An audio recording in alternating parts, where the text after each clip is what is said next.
Hello friends, welcome to bliss cinemas. இன்னைக்கு நம்ம தியேட்டர்ஸ்ல release ஆயிருக்க விடாமுயற்சி படம் எப்படி இருக்குன்னு பார்க்க போறோம். வாங்க வீடியோக்குள்ள போகலாம். இப்போ இந்த படத்தோட கதையை பத்தி பார்க்கலாம். நம்ம ஹீரோவும் ஹீரோயினும் பாத்தீங்கன்னா லவ் பண்ணி கல்யாணம் பண்ணிருப்பாங்க. ஒரு கட்டத்துல பாத்தீங்கன்னா ரெண்டு பேருக்கு நடுவுல ஒரு சின்ன கேப் விழுது. அதுவே பெருசாகி நம்ம ஹீரோயின் கிட்ட நிறைய டைம் ஸ்பெண்ட் பண்ண மாட்டாரு அப்படின்ற மாதிரி ஆயிடுது. அதனால நம்ம ஹீரோயினுக்கு வேற ஒருத்தர் மேல அஃபேரும் வந்துருது. அதனால டைவோர்ஸும் அப்ளை பண்றாங்க. அதை நம்ம ஹீரோ கிட்டயும் சொல்லவும் செய்யறாங்க. கடைசியா எங்க அப்பா வீட்டுக்கே போயிடுறேன் அப்படின்றாங்க. கடைசியா ஒரு ட்ரிப் போலாம், நான் உன்னை டிராப் பண்றேன், இதுல எல்லாம் மாறும் அப்படின்ட்டு சொல்லி கூட்டிட்டு போற வழியில பாத்தீங்கன்னா நம்ம ஹீரோயின் மிஸ் ஆயிடுறாங்க. யாரோ கடத்திடுறாங்க. ஹீரோயினை கண்டுபிடிக்கிறது நம்ம தலை கலாரங்கிறாரு. அதுக்கப்புறம் இந்த படத்துல என்னென்ன சுவாரஸ்யமான சம்பவம் நடக்குது அப்படின்றது தான் இந்த படத்தோட மொத்த கதையே. இப்ப இந்த படத்தோட பாசிட்டிவ் பத்தி பார்க்கலாம். பாசிட்டிவ் கண்டிப்பா இந்த படத்துல அஜித்தை தான் சொல்லி ஆகணும். ஆனா அதுலயும் ரெண்டு விஷயம் இருக்கு. என்னன்னு பாத்தீங்கன்னா எந்த மாஸ் ஹீரோவுமே மாஸ் இல்லாம நடிக்க மாட்டாங்க. ஆனா அஜித் இந்த படம் ஃபுல்லாவே மாசே இல்லாம நடிச்சு வச்சிருக்காரு. அது ஒரு சிலருக்கு பாசிட்டிவா தோணலாம், ஒரு சிலருக்கு கண்டிப்பா நெகட்டிவா தான் தோணும். அதே மாதிரி பாத்தீங்கன்னா பெர்ஃபார்மன்ஸ் பிச்சு வதட்டி இருக்காரு. ஒவ்வொரு சீன்லயுமே சூப்பரான ஒரு பெர்ஃபார்மன்ஸ் கொடுத்திருக்காரு.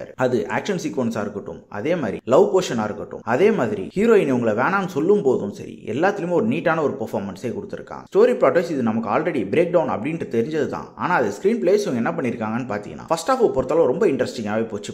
படத்துல என்னதான் ஆக்ஷன் சீக்வன்ஸ் இல்ல ஃபர்ஸ்ட் ஹாஃப்ல அப்படி இப்படின்ட்டு ஃபர்ஸ்ட் ஹாஃப் பொறுத்த ரொம்ப நீட்டாவே போச்சு. ஒரு நல்ல ட்விஸ்டோட இன்டர்வல் பிளாக் விட்டாங்க. செகண்ட் ஹாஃப் பொறுத்தளவு பாத்தீங்கன்னா ஓரளவு நீட்டாவே போச்சு. ஆனா பல சீன்ஸ் வந்து தேவையில்லாம வச்ச மாதிரி தான் இருந்து. டெக்னிக்கல் ஆஸ்பெக்ட்ஸ்ல படம் நல்லாவே இருந்தது. குறிப்பா அனிருத்தோட மியூசிக் நல்லாவே இருந்தது. சாங்ஸ் வந்த அளவு செட் ஆகலனாலும் பேக்ரவுண்ட் ஸ்கோர் நல்லாவே இருந்தது. படத்தை தூக்கி நிறுத்திச்சுன்னே சொல்லலாம். சினிமோட்டோகிராஃபிலாம் நல்லாவே இருந்தது. ஒரு ஹாலிவுட் படம் பாக்குற மாதிரி நல்லா நீட்டா பண்ணியிருந்தாங்க. அதுவும் அஜர்பைஜான ரொம்ப சூப்பராகவே காமிச்சிருந்தாங்க. நமக்கு ஒரு ஹாலிவுட் படம் பார்த்த ஃபீல் தான் வந்தது. மற்றபடி சவுண்ட் எஃபெக்ட்ஸ், பிஜிஎம், விஎஃப்எக்ஸ் எல்லாமே நல்லாவே பண்ணி கொடுத்திருந்தாங்க. இந்த படத்தோட நெகட்டிவ் பத்தி பாத்தீங்கன்னா ஸ்கிரீன் பிளே தான். நான் ஆல்ரெடி சொன்ன மாதிரி ஃபர்ஸ்ட் ஹாஃப் பொறுத்த ஓவரால் நீட்டா போகுது. ஆனா மாஸ் எலிமெண்ட்ஸ் எதுவுமே இல்லாம போகுது. செகண்ட் ஹாஃப்லயும் பெருசா மாஸ் எலிமெண்ட்ஸ் இல்லைனாலும் ஒரு சில சீன்ஸ் இருக்கு ஆக்ஷன் சீக்வன்ஸா. அது இன்னும் கொஞ்சம் நல்லாவே எடுத்திருக்கலாம். ஒரு அஜித் படம் பார்க்க போறோம்னா நம்ம பல விஷயத்துல வந்து மாஸ் சீக்வன்ஸ் தான் பார்ப்போம். ஆனா அது கம்ப்ளீட்டாவே இது மிஸ் ஆகுது. ஸோ டோட்டலி டிசப்பாயிண்ட் தான் ஆச்சு படம் பார்த்து முடிக்கும் போது. யாருக்கெல்லாம் அஜித் ஹீரோயிசம் இல்லாம பார்க்கணுமோ இந்த படத்தை ட்ரை பண்ணி பார்க்கலாம். அஜித் ஃபேன்ஸ்க்கு எப்படி பிடிக்கும் அப்படின்றது மிகப்பெரிய கேள்விக்குறி தான். இன்னொரு வீடியோல சந்திக்கலாம்.